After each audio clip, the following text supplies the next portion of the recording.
Soft, breathy sigh, a faint, melancholic piano melody begins in the background, slightly warped and echoing. Oh, darling, you wouldn't believe the odyssey I've just endured, truly. It's a tale of such exquisite disappointment, a masterclass in how utterly unrefined humanity can be. It began, as these things often do, with a whisper of promise. Guarany Eco Resort Monte Sio, the name itself breathed a sort of rustic chic, didn't it? Like a sepia-toned photograph of a life simpler, more authentic.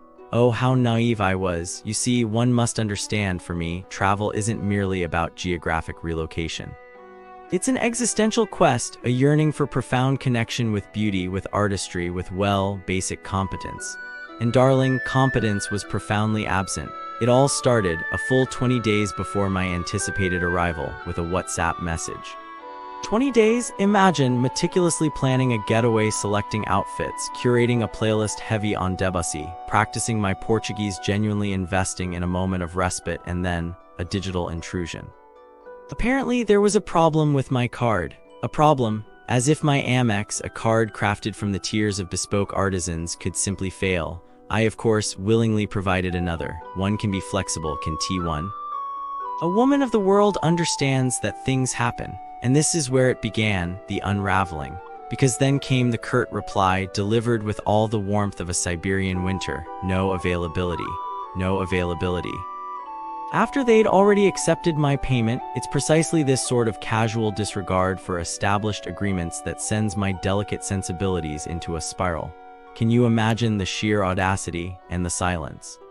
Oh, the echoing void-like silence when I attempted to inquire, to reason, to politely but firmly demand an explanation. As if my words dissolved into the digital ether, unacknowledged, unvalued. It's a type of cruelty, truly, isn't it? To dangle hope, then snatch it away with the efficiency of a pickpocket. It reminded me of when I was a little girl and my babushka would promise me a raspberry pie, then secretly eat it herself.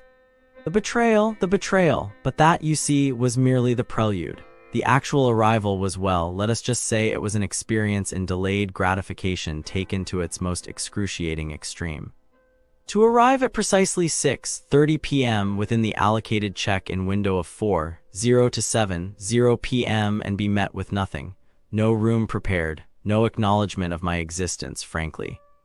I began to wonder if I'd stumbled into some sort of avant-garde performance art piece about the futility of expectations. And when, at long last, a room did become available, it was a tragedy clothed in floral wallpaper. The air hung thick with the scent of recent paint, a chemical tang so potent it immediately activated my allergies. It felt as if breathing was a deliberate act of self-harm. The texture of the air, strangely, wasn't quite right, too sticky. You see, it isn't merely about the scent, it's about the physics of scent distribution. The paint hadn't properly off-gassed, meaning volatile organic compounds, tiny particles were suspended in the air, irritating my mucous membranes. My senses, deprived of basic comfort, were on high alert, and the room was damp, darling, the floor slick beneath my bare feet as though a mischievous sprite had recently engaged in a water fight. And of course no towels.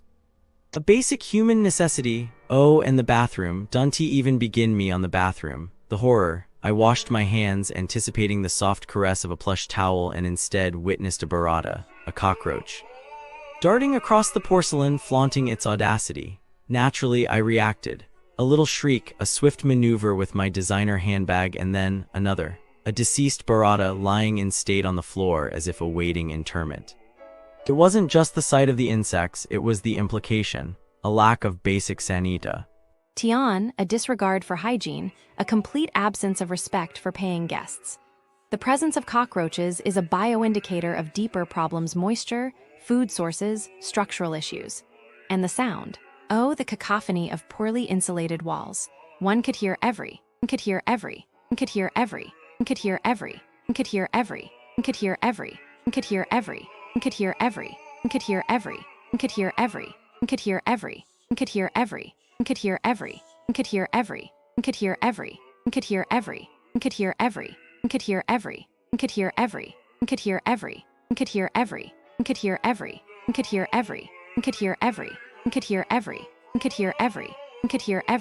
could hear every, could hear every, could hear every, could hear. Okay, here is let's be frank.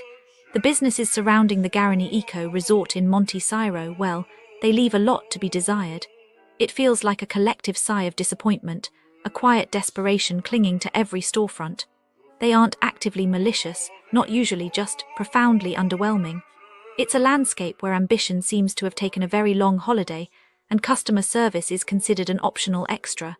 Honestly, it's a bit heartbreaking, like watching a hopeful puppy continually bump into walls.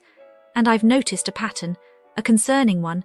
It's as if a grey cloud of just okay has settled over everything. We'll start with the shopping. The businesses offering goods seem to operate under a philosophy of minimal effort. Stores like NAHIRMALHAS, Moda Trico, for instance. Now, based on what people have said, and honestly the sheer lack of what people have said, these places are like time capsules. A lot of reviews simply aren't there, which in itself is a statement. Those that do exist suggest a limited selection and a product quality mirroring the emotional exhaustion of someone trying to find a matching sock. People mention just not liking the clothes. A fairly devastating critique for a clothing store, wouldn't you agree? It's not a passionate dislike, mind you, just a resigned meh. Like choosing between two shades of grey. Other reviews are just positive to a degree that feels unsettling. Good, bomb, boa. It is as if they are programmed to say this. It's unnerving. It's as if they fear prompting further scrutiny. It's an eerie situation. Then we wander onto the food. And oh, the food. Restaurante Farrell presents a particularly bleak picture. It seems all the restaurants in this area share a common talent, the ability to take a beautiful setting and systematically dismantle it with remarkably bad cooking. There's a recurring theme of food being either burnt to a crisp or utterly devoid of flavour. Imagine a chef actively trying to make something bland. I feel my soul shrinking just thinking about it. Multiple accounts claim a serious disconnect between staffing and actually serving customers. Wedding parties getting priority while others wait hours. Served food that is actively unpleasant. One individual's description of the tutu, a traditional bean puree tasting extremely burnt, haunts me. The reviews read like a slow, agonizing death of culinary hope. They are saying the food looks great, but tastes worse, and the staff don't seem to care. It's as if they are daring you to complain. It's a cruel game, and the worst part is the staff seem to enjoy the torment of the customers. The hotel scene isn't much better. Panorama Hotel Spa, poor thing, feels like a relic from a bygone era. The reviews frequently cite a desperate need for renovation, with furniture that appears to have witnessed several decades of questionable life choices. The complaints converge on cleanliness, dirty pools, mildew, and a general air of neglect. It's not just a lack of shine, it's an acceptance of grime. There's also a disheartening lack of basic functionality. Showers with weak, lukewarm water, a scattering of insects, a palpable sense that no one really cares. It's a place where dreams of relaxation go to quietly die. The worst of it, though, is the reported rudeness of the staff. The level of apathy is astounding. This isn't about a simple mistake, it's a lack of basic human courtesy. Someone's pride died there. And finally, we have Restaurante Tempero Mineiro. This, honestly, is the most infuriating. You see, it promises authentic Mineiro cuisine, a regional style known for its rich flavors and hearty portions. What it delivers is, according to many, a pale imitation, a culinary ghost. People speak of food that's cold, bland, and utterly lacking in the character it should have. There's a consistent theme of false advertising. They are falsely claiming this food is Mineiro as a way to scam people.